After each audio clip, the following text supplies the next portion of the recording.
សួស្តីបងប្អូនទាំងអស់គ្នាថ្ងៃនេះខ្ញុំមកធ្វើមាន់បំពងនិងនំប៉័ងបំពងឥឡូវនេះខ្ញុំមកចូលធ្វើទាំងអស់គ្នាមាននំប៉័ងពងទានិងគ្រឿងផ្សំមានមាន់មួយកំប៉ុងពងទាមួយចានហើយនឹងគ្រឿងហើយនឹងនំប៉័ងឥឡូវយើងដាក់ខ្លាញ់ចាំមកផ្លែសិនញ៉ាំតិចទៀតដាក់ខ្លាញ់ហើយដាក់ខ្លាញ់ចូលក្នុងខ្ទះហើយយើងលាង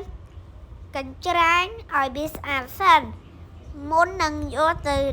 ធ្វើអីមួយឥឡូវនេះយើងមកយកជ្រលក់ម្សៅហើយដាក់ជ្រលក់ពងទាថែមឲ្យវាមានរសជាតិឈ្ងុយឆ្ងាញ់ឥឡូវនេះយើងដាក់ចូលក្នុងខ្ទះហើយចាំមកផ្លែពី3នាទីក៏5នាទីដើម្បីចាំឲ្យវាឆ្អិនឥឡូវនេះជិតឆ្អិនហើយចាំមកផ្លែទៀតឆ្អិនហើយឥឡូវយើងយកមកជំរះខ្លាញ់សិនតិចបានយើងបានហូបចិត្តមកហូបហើយ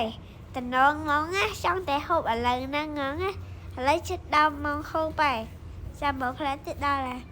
វ៉ាវលយម៉េះសើតែហូបមាន់ទៀតដល់តំណងមកណាចង់ទៅញ៉ាំទៀតញ៉ាំមួយញ៉ាំទៀតញ៉ាំមួយញ៉ាំទៀតញ៉ាំតែដែរអស់ហ្មងណា